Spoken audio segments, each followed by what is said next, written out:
నొప్పి మాయం, సర్జరీ దూరం, ఆపరేషన్ లేకుండా మోకాళ్ల నొప్పులకు ఆధునిక చికిత్స ప్రాణ పెయిన్ క్లినిక్.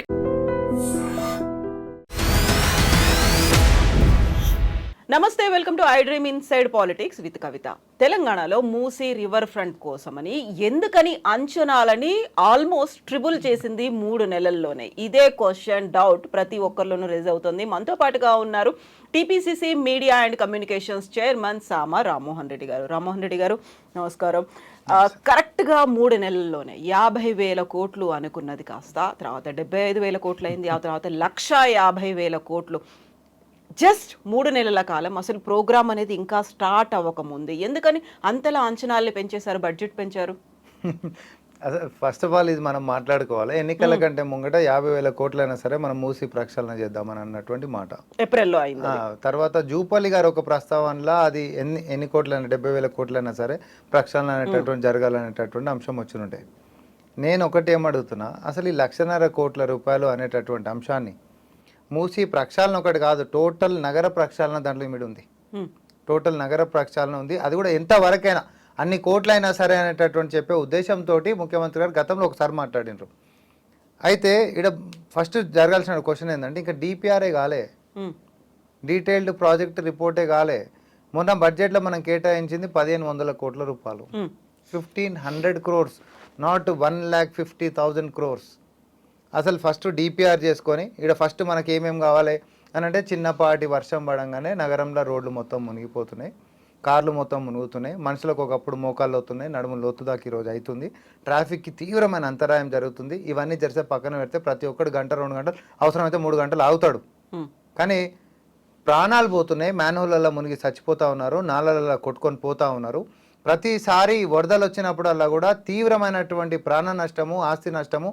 ఇవన్నీ పక్కకేస్తే నిత్య కళ్యాణం పచ్చతోరణం లెక్క రోగాలలో మాత్రం నగర ప్రజలు బతుకుతూ ఉన్నారు, నిత్యం హాస్పిటల్ చుట్టూ తిరుగుతూ ఉన్నారు. ఉంటున్నటువంటి సంపాదన మొత్తం ఈరోజు అటు స్కూళ్ళకి లేకపోతే ఇటు హాస్పిటళ్ళకి సరిపోయేటటువంటి పరిస్థితి వచ్చింది అనేటటువంటి చర్చ ఇప్పుడు కాదు, ఎప్పటి నుంచో జనాలలో ఉంది. అవునా కాదా? సో నగరం నడిబొడ్డున ఉంటున్నటువంటి మూసిని ప్రక్షాళన చేయకపోతే రోగాలు మాత్రమే కాదు, ఈరోజు అన్ని రకాలుగా పర్యావరణానికి సంబంధించినటువంటి సమస్యలు మనకు వస్తున్నాయి అనేటటువంటిది ఉన్నప్పుడు దాన్ని పరిష్కారం వెతుకుదామా వద్దా? కవిత గారు కదా ఒకటి చెప్పండి. అయితే ఇప్పుడు డిపిఆర్ అనేది కూడా లేకుండానే ఎందుకని ఒక అడుగు ముందుకేశారు? వాళ్ళని రీలొకేట్ చేయాలి, లేకుంటే బాధితులకు సంబంధించి అక్కడ వాళ్ళకి ఏడుపులు వినిపిస్తున్నాయి, ఇవన్నీ ఉన్నాయి కదా. అసలు ప్రాపర్గా ఎలా వెళ్దాము, ప్లాన్ ఏంటి, ఎగ్జిక్యూషన్ ఏంటి, ఇవన్నీ లేకుండా డైరెక్ట్ రీలొకేషన్ మీద వెళ్ళిపోయి వీళ్ళే బాధితులు, వీళ్ళ వల్లే అవుతుంది మూసీ ఎంక్రోచ్మెంట్, లేకుంటే మూసీ పాడవడానికి కారణం వాళ్ళే అన్నట్టుగా ఎందుకని ప్రొజెక్ట్ అవుతుంది? మీరు అన్నది తప్పు. ఒకటి ఏంటిది అని అంటే, మూసీ పాడవడానికి కారణం వాళ్ళే అనేటటువంటి ప్రభుత్వం ఎక్కడ చెప్పాలి, ఎవడు కూడా చెప్పడానికి కాకుంటే ఫోకస్ పెట్టాల్సింది పరిశ్రమలు, మిగతావన్నీ. రెండోది, మూసీలో ఆక్రమణలు ఉన్నాయనంటే ఖచ్చితంగా అవి ఆక్రమించి కట్టినటువంటి విషయం. ఎందుకనంటే ఏ చట్టంలో కూడా వాటర్ బాడీస్లో కట్టనీకే ఉండదు. ఓకే, ఎట్లాంటి ప్రొవిజన్స్ లేకపోతే ఎట్లాంటి రిలాక్సేషన్స్ లేకపోతే ఎట్లాంటి రెగ్యులరైజేషన్స్ కూడా వాటర్ బాడీస్లలో లేవు. నేను మళ్ళీ చెప్తా ఉన్నా. అయితే రీసెంట్గా సుప్రీంకోర్టు జడ్జిమెంట్ వచ్చింది. సుప్రీంకోర్టు చెప్పినటువంటి దాంట్లో కూడా ఏంటంటే, అప్పుడు యూపీలో కానీ పక్కన హర్యానా అక్కడ కొన్ని ప్రాంతాల్లో ఎవరైతే ఇంట్లో ఎవరైనా దొంగతనం చేసిండు అనుకోండి, వాడు దొంగతనం చేసిన ఇల్లు కాబట్టి ఇల్లుని మొత్తం కూలగొట్టారు. సో వాడు పలానోడు కాబట్టి ఇట్లా ఎవరి మీద ఎక్కువ దాడులైనాయి, దళితుల మీద, మైనారిటీల మీద ఎక్కువ ఇల్లు మొత్తం కూలగొట్టేటటువంటి యూపీ యోగి బుల్డోజర్ సర్కార్ అని చెప్పి మాట్లాడారు. ఇక్కడ కూడా మాట్లాడారు చాలా. ఈ రెండింటికి తేడా చెప్పాల్సినటువంటి అవసరం ఉంది. ఎవడో దొంగతనం చేసిండు అనేటటువంటిది ఆరోపణతోటి పోయి ఇల్లు కూలగొట్టిన దానికి నగరం నడిబొడ్డులో ఉండి మురికి కూపం లెక్క మారి ఈరోజు ఉంటున్నటువంటి నగరవాసులకి నిత్య రోగాలని ఇస్తున్నటువంటి మూసిలిని ప్రక్షాళన చేయాలనేటటువంటి దానికి చాలా తేడా ఉంది. ఆడనేమో ఒక కమ్యూనిటీ మీద విద్వేషంతోటో లేకపోతే ఒక వివక్షతోటో ఒకడు నచ్చలేదు కాబట్టి వాడిని ఇల్లు కూలగొట్టాలని చెప్పో పసిపిల్లలున్న ఎలగొట్టేటటువంటి ఒక అరాచకపు రాజకీయాన్ని సుప్రీంకోర్టు మొట్టికాయలేయడమే కాదు, దానికి ఆపేసేసింది. ఏమన్నది, దేశవ్యాప్తంగా కూడా, కేవలం ఆడ కాదు, దేశవ్యాప్తంగా కూడా ఎవడన్నా పోయి బుల్డోజర్ తోటి కూలగొట్టాలని అంటే స్థానికంగా ఉంటున్న కోర్టులో పర్మిషన్ తీసుకోవాలని చెప్పని అన్నది. కోర్టు నోటీస్లో ఉండాలి. దీంట్లో ఎగ్జామ్షన్స్ ఇచ్చింది, 3టికి ఇచ్చింది. ఏంటివి ఇచ్చింది? ఒకటి, 1 వాటర్ బాడీస్, నేను మళ్ళీ కూడా వస్తే చెప్తున్నా, వాటర్ బాడీస్లో ఉంటున్నటువంటి దానికి కోర్టు పర్మిషన్ తీసుకొని కొట్టాలనేటటువంటిది ఏం లేదు. వాటర్ బాడీస్ని కాపాడాల్సినటువంటి అవసరం ఉంది, పర్యావరణాన్ని కాపాడాల్సినటువంటి అవసరం ఉంది. రెండోది రైల్వే లైన్స్, రైల్వే ట్రాక్స్కి అటు ఇటు బౌండరీస్ ఉంటాయి.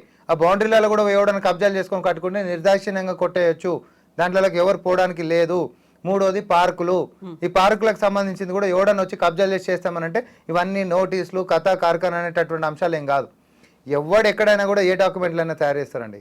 కానీ ముఖ్యంగా మూసీ ప్రక్షాళనలో భాగంగా జరుగుతున్నటువంటి దాంట్లో 90% మంది ఎవరైతే ఎవరో వాళ్ళందరూ డబుల్ బెడ్రూమ్లో మేము ఇస్తున్నామని అంటే సంతోషంగా పోతారు. ఎవరైనా మూసీలో మురికిలో బతకాలని అనుకుంటారా? కాకుంటే బాధితులు కేవలం వాళ్లే అన్నట్టు ఎందుకు ప్రొజెక్ట్ అవుతుంది? ఇప్పుడు పరిశ్రమల నుంచి వచ్చేటువంటి కలుషితాలు ఉన్నాయి, ఇవన్నీ పరిశ్రమల్ని పాడు చేస్తున్నాయి, నది మన మూసీ నదిని పాడు చేస్తున్నాయి అనేది అంత పాటుగా నాలాలను కూడా డైరెక్ట్ డ్రైన్స్ కనెక్షన్ అనేది కూడా ఉంది. వీటి గురించి ఇంకా ఎందుకు ఆలోచన మొదలు పెట్టలేదు? హైడ్రా ఏంటిది? కరెక్ట్ పాయింట్ కి వచ్చి హైడ్రా ఓన్లీ చెరువులకి అన్నారు, మూసీ కోసం అనేది మూసీ రివర్ ఫ్రంట్ అనేది ఉంది కదా. కాదు, నేను చెప్తా. హైడ్రా నాలాలు చెరువులకు సంబంధించి మాత్రమే ఉంది కదా. ఇప్పుడు ఎస్ఎన్డిపి అయినా ఎస్ఆర్డిఎఫ్పి అయినా ఇప్పుడు స్ట్రాటజిక్ రోడ్ డెవలప్మెంట్ ప్రోగ్రామ్ ఎట్లా ఇస్తారో స్ట్రాటజిక్ నాలా డెవలప్మెంట్ ప్రోగ్రామ్ అని ఇవన్నీ ఎప్పటిసందో మనకు వచ్చినాయి. అంతేకాదు ఎన్జిటికి నుంచి మనకి ఇప్పటి నుంచి కాదు ఎప్పటి నుంచో మొత్తుకుంటారు, మనం మొట్టికాయలు వేస్తారు. ఉదాహరణకి నేను చెప్తున్నాండి, ఇప్పుడు మనకి దుర్గం చెరువు ఉంది, అక్కడ కేబుల్ బ్రిడ్జ్ కట్టారు. అదే ప్రతిసారి ఫోటోలు పెడతారు కదా, బాగా కెమెరా 360 డిగ్రీలు కిందికెంచి మీదకెంచి కేటీఆర్ కట్టిండి ఇక చూడండి హైదరాబాద్ ఎట్లా వెళ్ళిపోతుందని ఆ వైర్లకే లైట్లు పెట్టి ఒకటే అది చేస్తుంటారు కదా. దాని కింద చెరువు సంగతి మాట్లాడుకోవాలిగా మనం. మరి ఎందుకు మీరు నోటీసులు ఓ నెల రోజుల పాటు కోర్టుకు వెళ్ళొచ్చు అన్నట్టుగా వాళ్ళకి మాత్రం ఒక లిమిట్ అనేది ఉంది అక్కడ? ఏ నెల రోజుల పాటు కోర్టుకు పోవాలని ఉంది? మనం నోటీసులు ఏమని వాళ్ళు కోర్టుకు పోయారు. అవును, నెల రోజుల పాటు మీరు కోర్టుకు పోవాలని ఎవరు నోటీస్ ఇయ్యాడు ప్రపంచంలో? నెల రోజుల టైం అయితే ఇచ్చారు, మిగతా వాళ్ళకి లేదు తప్పది. పర్మిషన్లు ఉంటున్నటువంటి దాన్ని దేన్ని కూడా మనం టచ్ చేయలేదు. అయినా అది ఎఫ్టీఎల్ జోన్లలో ఉంటే మనం నోటీసులు ఇచ్చినాం, వాళ్ళు దాన్ని ఛాలెంజ్ చేసుకోవచ్చు. కూల్ చేశారు కదా ఇప్పుడు నల్ల చెరువు దగ్గర నుంచి మిగతా చెరువుల్లో. అసలు పర్మిషన్లే లేనటువంటి దాన్ని కూల్చేదే కదా. అది కూడా దాంట్లో ఎవరు పర్మనెంట్ రెసిడెంట్స్ లేరండి. అక్రమ కట్టడాల్లో కూడా పర్మనెంట్ రెసిడెంట్స్ ఉంటున్నటువంటి కాదు, కూలగొట్టినవి మొత్తం కూడా కమర్షియల్స్. ఇప్పుడు షెడ్లు ఉంటాయి, ఒకడు వాటర్ ట్యాంకర్ల దందా చేస్తా ఉన్నాడు, ఆడ 4 ఉంటారు అనుకోండి, ఆ కమర్షియల్ సెగ్మెంట్ దాన్ని ఇంటి కిందకి నువ్వు లెక్కయ్యవు కదా, దాన్ని కూలగొట్టి. కాకుంటే మేము 3 రోజుల కింద గృహప్రవేశం చేసుకున్నాము, లేకుంటే మా బుక్స్ ఉన్నాయి అవి తీసుకొని ఇవ్వట్లేదు, మా ఆవిడ ప్రెగ్నెంట్ తనకైనా ప్రొటెక్షన్ ఉండాలి, ఇలాంటివన్నీ బాధితులు చాలా పేదవాళ్ళు కనిపించారు కదా. ఒకటైతే చెప్తా, ఇంత పెద్ద రీఫార్మ్ ఏదైతే జరుగుతుందో, ప్రక్షాళన ఏదైతే జరుగుతూ ఉందో, రెజ్యువనేషన్ అనేటటువంటి మూసి తీసుకున్నా, లేకపోతే చెరువులను కాపాడుకోవాలనేటటువంటి అంశాలు తీసుకున్నా, ప్రతిపక్షాలు ఎంతసేపు అధికార పక్షాన్ని కార్నర్ చేయాల్సిందే అనేటటువంటి ఒకటి అనుకున్నప్పుడు అది ఏ రకంగానైనా మనం చేసుకోవచ్చు. నేను ఒక మీడియా అండ్ కమ్యూనికేషన్ చైర్మన్ లెక్క నేను కూడా చెప్తున్నా, ఒక దాంట్లో పెద్ద జరుగుతున్నటువంటి వ్యవహారంలో చిన్నగా ఉంటున్నటువంటి అంశాన్ని కూడా పెద్దగా చేసి మనం చూపెట్టవచ్చు. కానీ నేనేమంటున్నా, దీని పర్పస్ ఏంటిది? అసలు హైడ్రా పర్పస్ ఏంటిది? మూసీ రెజ్యువనేషన్ పర్పస్ ఏంటిది? హైడ్రా అనేటటువంటి చిన్నపాటి వర్షాలు పడుకుంటేనే ఇప్పుడు ఏ రోడ్డున మనం తీసుకోండి మునిగి సద్దామా, లేకపోతే ఉన్నటువంటి చెరువుల్ని కాపాడుకొని మంచినీళ్ళు అయితే అండర్గ్రౌండ్ వాటర్ అవుతుంది, పొల్యూషన్ లేకుండా అవుతుంది, భావితరాలకి పర్యావరణము పరిరక్షించి మరీ చేతులు ఇచ్చేటటువంటి ఆస్తి, అసలైన ఆస్తి అదే కదా. ప్రపంచ దేశాలు మొత్తం ఏమో ఇళ్ళకించి బయటకు వచ్చి ప్రకృతిని కాపాడాలని చెప్పి ప్రభుత్వాల మీద ఒత్తిడి పెడుతున్నారు ప్లకార్డులు పట్టుకొని. కేవలము ఈ కలియుగంలో ఎవడు ఉండడేమో ఇట్లా, కేవలము ఇక్కడ భారతదేశంలో అది కూడా హైదరాబాద్లో బీఆర్ఎస్ పార్టీ అనేటటువంటి ఒకటి రాక్షస పార్టీ, అది మాత్రం కొట్టనీకలేదు, ప్రక్షాళన చేయొద్దు, చెరువులను కాపాడొద్దు అని చెప్పి. అయితే రామ్మోహన్ గారు, ఇప్పుడు నేను ఇంతకుముందు అడిగిన క్వశ్చన్ మళ్ళీ అడుగుతున్నాను. ఇప్పుడు మూసీ నదికి సంబంధించి చూసుకున్నట్టయితే కేవలం ఎంక్రోచ్మెంట్లు, ఇంకెవరో వచ్చి దాన్ని జాగాని ఆక్యుపై చేసుకుని ఇల్లు కట్టుకున్నారు అనేది కాదు. ఇప్పుడు పరిశ్రమ వ్యర్థాలు అనేది డైరెక్ట్గా అందులోకి వస్తున్నాయనేది, నాలాలని కూడా డైరెక్ట్గా డ్రైనేజ్ వ్యవస్థను కూడా లోపలికి వదిలేశారని, వాటి మీద ఎందుకని ఇంకా ఫోకస్ రాలేదు? ఒకటి తర్వాత ఒకటి అన్నీ ఉన్నాయి దీంట్లో. నేను అదే చెప్తున్నా, స్ట్రాటజిక్ నాలా డెవలప్మెంట్ ప్రోగ్రామ్ ఒకటే కాదు, ఎస్టీపీలు కట్టడం అనేటటువంటిది ఉంది, సివరేజ్ ట్రీట్మెంట్ ప్లాంట్లు, total NGT national green tribunal ఏదైతే పర్యావరణాన్ని ప్రకృతిని కాపాడాలనేటటువంటి దాని గురించి ఉన్నటువంటి కోర్టు ఏదైతే ఉందో దాని యొక్క ఆదేశాలు దిశానిర్దేశాలు, నిజం చెప్తున్నా కోర్టు భాష కూడా వద్దు కవిత గారు. మనం మనుషులం, మన ఇంట్లో చెత్త ఉండాలని కోరుకుంటామా, నీట్గా ఉండాలని కోరుకుంటామా? మీరు అన్నది నిజం, వ్యర్థాలు వచ్చి కలుస్తున్న దాన్ని ఆపాలి. అవును, ఓకే. ఇంకోటి మురికి వచ్చి ఇంకేదైనా డ్రైనేజీలు కలుస్తున్నా ఆపాలి. ఏడికెంచి నీకు ఉస్మాన్ సాగర్ తీసుకో, ఇంకేదైనా తీసుకో, మనం తాగేటటువంటి నీళ్ళని శుద్ధంగా పెట్టుకుంటాం మనం. ఇవన్నీ కూడా పార్ట్ ఆఫ్ డెవలప్మెంటే. రేపు పొద్దున ఇవన్నీ వస్తాయి. ఫస్ట్ ఏంటిది, అసలు మూసీ యొక్క ఎఫ్టీఎల్ ఎంత, తర్వాత రివర్ బెడ్లో ఎంతమంది ఉన్నారు, చెరువు లోపల రేపు పొద్దున గట్టిగా వర్షాలు వచ్చినప్పుడు మన వరదలు వచ్చినుండే, ఈ రోజు కూలగొడుతున్నటువంటి వాటిలలో ఇండ్లలో ఎవరు లేరు, ఖాళీ చేసి వెళ్ళిపోయినారు వాళ్ళంతా. వరదలు వచ్చిన రోజులు వీటిలలో లేరండి, ఇది అందరికి తెలవాలి. వీళ్ళు ఎవ్వరు అక్కడ బతకలేదు. కొంచెం వర్షాలు వస్తున్నాయనంటే ఎప్పటికప్పుడు ఖాళీ చేసుకొని పోయేటటువంటి పరిస్థితి. మరి దీన్ని మనం ఆపుదామా వద్దా అంటున్నా నేను. మనుషులు కొట్టుకుపోయేటటువంటి మనం చూస్తున్నాం. ప్రక్షాళన అనేటటువంటి ఫస్ట్ దీని బౌండరీలు ఎంత, మూసి బౌండరీలు ఎంత, మీదికెంచి గేట్లు వదిలిపెట్టుకున్నా కూడా ఫుల్ లెవెల్ మనకు ఫ్లో అయితే రేపు పొద్దున వరదలు వచ్చినా ఏమొచ్చినా దానికి ఎవరు కూడా అడ్డం కాదు. ఎవరి కోసం చేస్తున్నాం ఇది, అడ్డం కట్టుకురు అనుకో ఎవరైనా వచ్చి కట్టుకుంటుండ్రు. ఇక రేపు పొద్దున కొట్టుకొని పోయి సస్తే ఆయన అట్లా కట్టుకునేటటువంటిది ఉందా? అయితే రామ్మోహన్ గారు, ఇప్పుడు హైడ్రా తీసుకొచ్చిన, మూసీ దాన్ని తీసుకొచ్చిన, ఇప్పటిదాకా కాంగ్రెస్ మేనిఫెస్టోలో పెట్టుకున్నటువంటి 6 గ్యారంటీ స్కీములు కావచ్చు, అమలు చేస్తామని చెప్పినటువంటి హామీలు కావచ్చు, వీటిని అమలు చేయలేకే డైవర్షన్ పాలిటిక్స్ తీసుకొచ్చారనేది ఒకదాంతో పాటుగా హైడ్రాని తీసుకొచ్చినప్పుడు ఇక్కడ బెదిరిస్తున్నారు, రియల్టర్లని కావచ్చు, కాంట్రాక్టర్లను బెదిరించి ఆ వచ్చిన డబ్బును తీసుకెళ్లి పక్క రాష్ట్రాల్లో ఎలక్షన్స్ కోసం ఖర్చు పెడుతున్నారు అనే మాట ఒకటి వచ్చినట్టే, హైడ్రాతో పాటుగా మూసీకి సంబంధించి ఇప్పుడు 1,50,000 కోట్లు అంటే 25,000 కోట్లని రాహుల్ గాంధీకి అప్పచెప్పే ప్రయత్నం జరుగుతోంది ఎన్నికల కోసం. ఎందుకని వస్తోంది ఇలా? మీరు అడిగినటువంటి ప్రశ్నల సామాన్య ప్రజలు కొంచెమన్నా లాజికల్గా మనం గిట్ట ఆలోచిస్తే, ఎప్పుడైతే చెరువుల పరిరక్షణ అనేటటువంటి అంశాన్ని ఎత్తుకోకుండా ఉంటే అందులో వచ్చినంత డబ్బు దేంట్లో రాదు. కానీ చెరువుల పరిరక్షణ కావాలి అని అంటే కబ్జాలు చేసిన వాళ్ళందరూ నిలగొట్టాలి. అంటే వాడికి పైసలు వచ్చేటటువంటి పనిని మనం ఆపుతున్నాం. ముఖ్యమంత్రి గారు తలుచుకొని just last time BRS party పోయి జేసీబీ ఇట్లా చూపించి కన్వెన్షన్ కాడ మళ్ళీ వచ్చేసారు కదా. అవి ఎన్ని వందల కోట్లు ఇచ్చిర్రా, 400 ఇచ్చిర్రా, 500 ఇచ్చిర్రా, వాళ్ళే ప్రెస్ మీట్లలో మాట్లాడారు. సో ఇప్పుడు మీకు రాలేదు కాబట్టి కూల్చేసిండ్రా? కాదు, రావాలనుకుంటే కూల్చకుండా ఉండేటోళ్ళం. మా ఉద్దేశము భవిష్యత్తు తరాల గురించి. బీఆర్ఎస్ పార్టీ ఉద్దేశము రానున్నటువంటి ఎన్నికల గురించి ఆలోచిస్తారు. కాంగ్రెస్ పార్టీ ఆలోచన రానున్నటువంటి తరాల గురించి, వాడు ఇచ్చేటటువంటి మూటల గురించి కాదు.